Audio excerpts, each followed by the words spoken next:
My name is Maya Richardson. I'm 35 years old, and I'm the CEO of a $10 million tech company in Seattle. But 5 years ago, I was broke, living in a studio apartment and eating instant noodles while working 3 jobs. My parents gave my brother Derek $500,000 to start his business. When I asked for help with mine, my dad laughed and said, "Good luck with that." Today, Derek works as a manager at my company. And the conversation we had when he applied for the job? You won't believe it. What did I say to him? Stay until the end to find out, and if your family ever doubted you, hit that subscribe button and tell me in the comments how you proved them wrong. Growing up, Derek was always the favorite. He was the firstborn son, the one dad took to football games, the one mom bragged about at dinner parties. I was just there, the daughter, the afterthought. Derek went to an expensive private college. Dad paid every penny. He came home with a business degree and big dreams of starting a marketing firm. Me? I went to community college because it was all I could afford.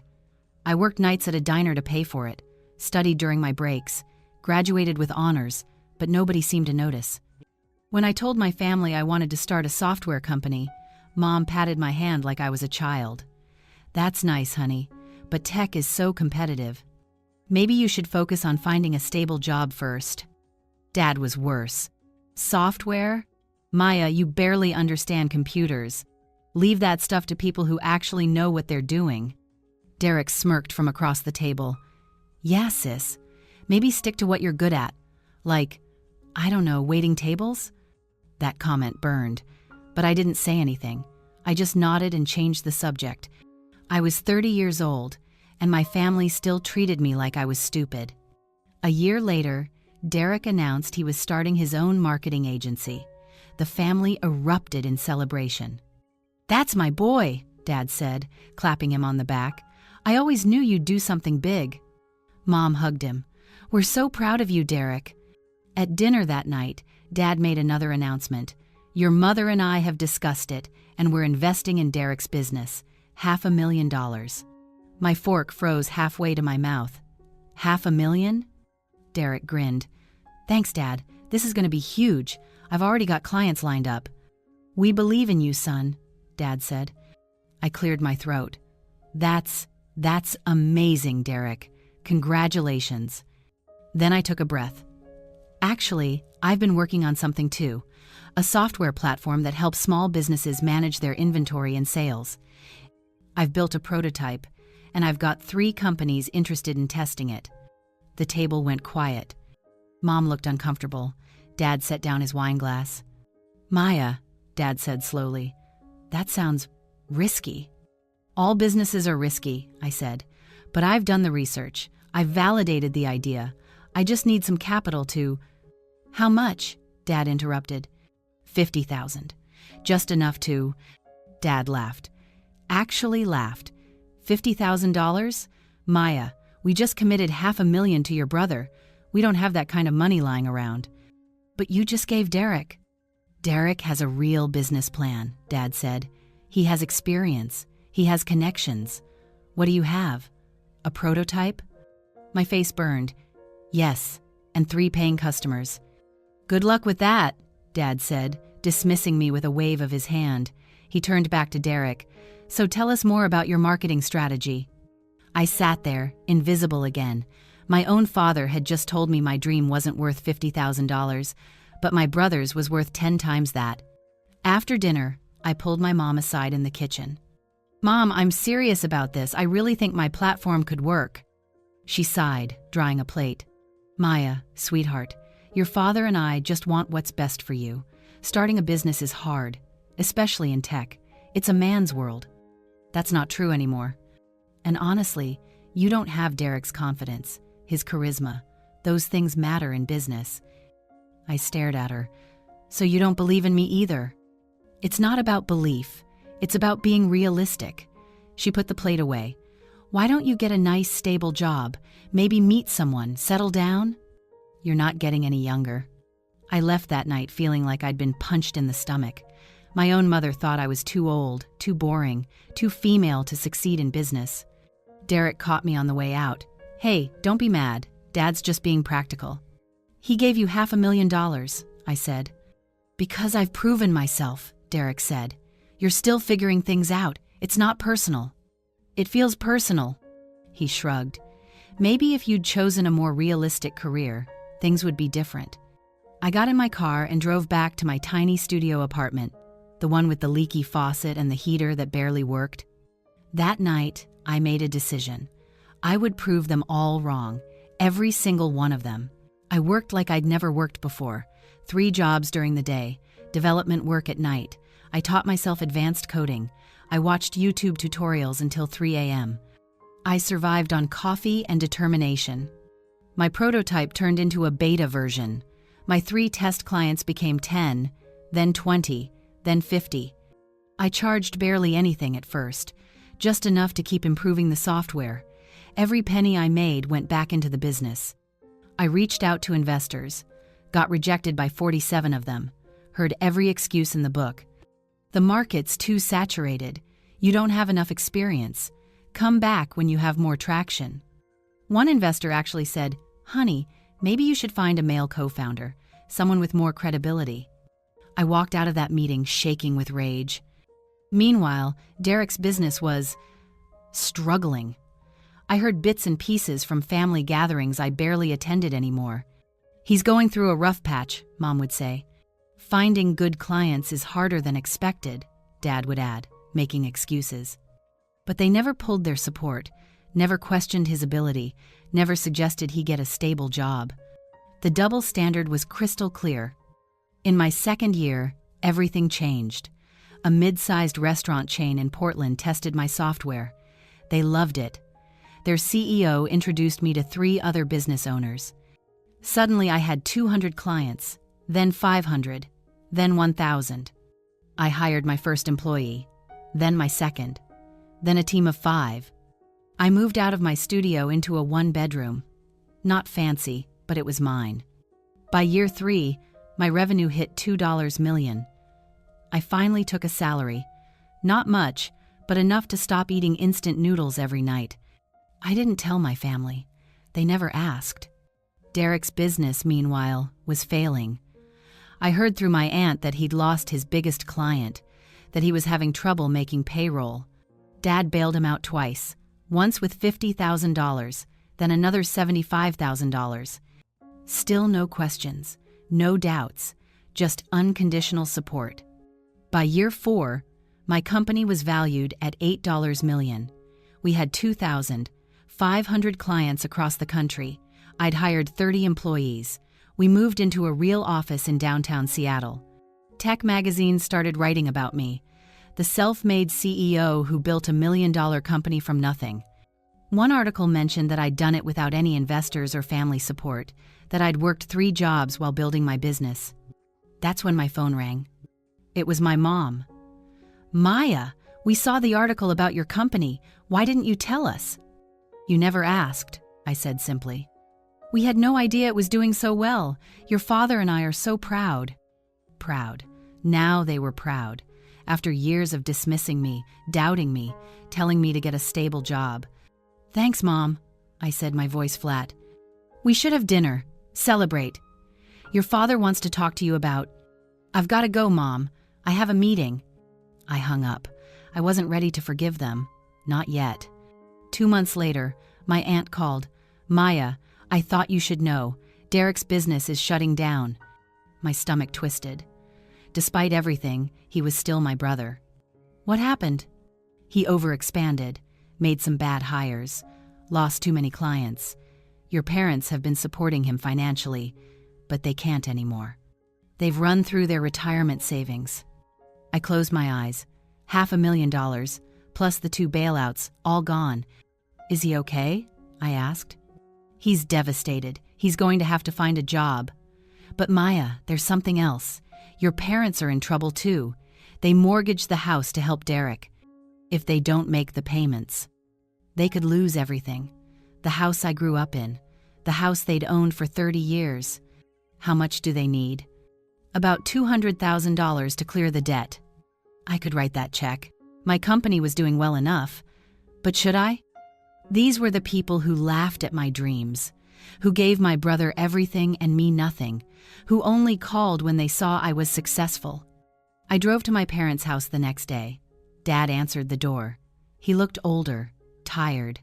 The confident man who dismissed me 5 years ago looked broken. "Maya," he said quietly, "come in." Mom was in the living room. She'd been crying. I sat across from them. "Aunt Linda told me about the house." Dad's jaw tightened. "We'll figure it out. We don't need your help." "Robert," Mom said softly, "don't."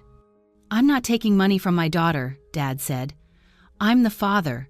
I'm supposed to provide for my family, not the other way around." "You provided for Derek," I said. $500,000, no questions asked. Dad looked away. "You gave him everything," I continued. "Support, belief, money.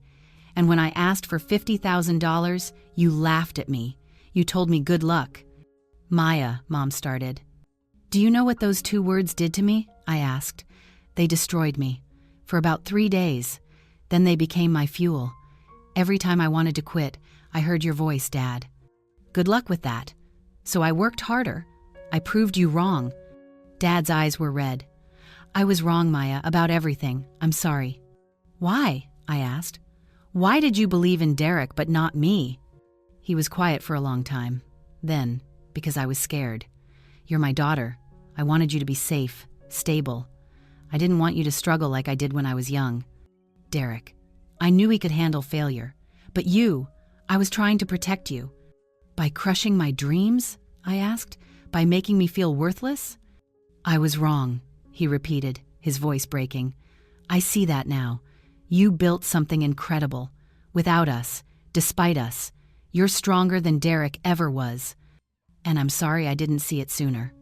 I pulled out my checkbook. "I'll pay off the mortgage. On one condition." Dad looked up. "What?" "You never doubt me again. You never tell me something is too hard or too risky. You trust that I know what I'm doing. Deal?" "Deal," Dad whispered. I wrote the check for $200,000, handed it to my mother. She burst into tears. "Thank you, baby. Thank you so much." "I'm not doing this for you," I said honestly. "I'm doing it because it's the right thing to do. But don't mistake kindness for forgiveness. You hurt me, deeply. It's going to take time." Dad nodded. "I understand." As I stood to leave, Dad said, "Maya, your company, is it true you're worth $10 million now?" "The company is valued at $10 million, I corrected. "I'm worth whatever I decide I'm worth, and that's not measured in money." A week later, Derek called me. "Maya, I heard what you did for Mom and Dad. Thank you." "You're welcome." There was a long pause. "I'm sorry. For everything. For how I treated you. For the comments. For not supporting you when you needed it." "Okay," I said. "I'm looking for work," he said. "It's been humbling. Turns out starting a business is harder than I thought, and being handed everything didn't prepare me for failure." "No, it doesn't," I agreed. Another pause. "I know this is asking a lot, but are you hiring?" I almost laughed. My brother, who mocked my dreams, was asking me for a job. "What position are you interested in?" I asked. "Anything. I'm a hard worker. I just need a chance." A chance. The thing I never got from my family. "Send me your resume," I said. "I'll have my HR team review it." "Maya, I thank you. I won't let you down." "Derek, if I hire you, it won't be because you're my brother. It'll be because you're qualified. And if you work for me, you'll be treated like every other employee. No special treatment. No shortcuts. Understood?" "Understood," he said quietly. Derek's resume arrived 2 days later. It was rough. A lot of inflated achievements. Vague descriptions. The kind of resume someone writes when they've never actually had to fight for a job. I forwarded it to Jasmine, my head of HR. "What do you think?" She called me an hour later. "Honestly, if this resume came from anyone else, I'd pass. But if you want to give him a chance, I can interview him for the marketing manager position. We do need someone." "Interview him like you'd interview anyone else," I said. "If he's not qualified, don't hire him." "You got it, boss." Derek came in for the interview on a Wednesday. He wore a suit that looked a little too big. He'd lost weight. The confident swagger was gone. Jasmine interviewed him first, then Sarah from marketing. Then they both came to my office. "Well?" I asked. "He's overqualified on paper but underqualified in reality," Jasmine said. "His business failed because he didn't understand the fundamentals, but he's honest about it. He knows he has a lot to learn." "Is he trainable?" I asked. "Maybe," Sarah said. "He'd need to start at a lower position than manager. Maybe marketing coordinator, work his way up." I nodded. "What's the salary for that?" $55,000, Jasmine said. I thought about the $500,000 my parents gave Derek, how he'd burned through it in less than 4 years, how he'd never had to work for anything. "Hire him," I said, "as a coordinator, starting salary. He works his way up like everyone else."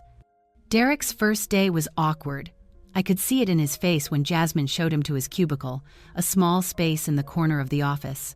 Not the fancy office he probably imagined. I called him into my office at the end of the day. "How was day 1?" I asked. "Humbling," he admitted. "This is a great company, Maya. You built something real." "Thank you." He shifted in his chair. "Can I ask you something?" "Go ahead." "Why did you hire me?" "After everything I said, everything our parents did." I leaned back. "Because everyone deserves a chance. I never got one from our family. But I'm not them. I'm better than that. So I'm giving you what I never had. Don't waste it." His eyes got watery. "I won't. I promise." "And Derek, you're going to hear people talk. They're going to say you only got this job because you're the CEO's brother. You're going to have to prove them wrong every single day. Can you handle that?" "Yes," he said. "I can." "Good. Now get out of here. You've got a big learning curve ahead of you." A year later, my company hit $15 million in revenue. We expanded to 75 employees. We opened a second office in San Francisco. Derek was still with us. He'd worked his way up to senior coordinator. He was good at his job. Not great, but good. He showed up early, stayed late, and never asked for special treatment. My parents came to our company anniversary party. They walked around the office, amazed. "You did all this," Mom said, tears in her eyes. "Yes," I said, "I did." Dad pulled me aside. "I know I've said it before, but I need to say it again. I'm sorry, Maya, for everything. You're the strongest person I know." "I forgive you, Dad," I said, "and I meant it, but I'll never forget." "I wouldn't expect you to," he said. Today, my company is still growing. Derek still works for me. And every time I walk into our office, I remember the studio apartment, the instant noodles, and my father's voice saying, "Good luck with that." Those words almost destroyed me. Instead, they built me. So let me ask you, if your family doubted you and someone else succeeded with their support, would you help them when they failed? Drop your answer in the comments. And hit that subscribe button because success isn't about proving people wrong. It's about proving yourself right.